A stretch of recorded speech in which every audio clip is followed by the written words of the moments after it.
സാധ്യരാഗങ്ങളേറ്റുപാടുന്നു ഭൂമിയും വാനവും. സാക്ഷിയായി ഭാവുകങ്ങളേകുന്നു ശ്യാമമേഘങ്ങളും. പവിഴമഴയേ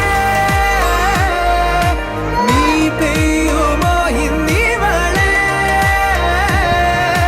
നീ മൂടുമോ വെൺപനിമതിവളിലെ മലരുളി അഴകിലെ നാളങ്ങളിൽ.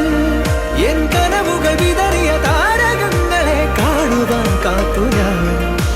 ദൂരെ ഒരു മഴവില്ലിൻ ഏഴാം വർണ്ണം പോൽ തൂവൽ കവിളിണയിൽ നിൻ മായാലാവണ്യം.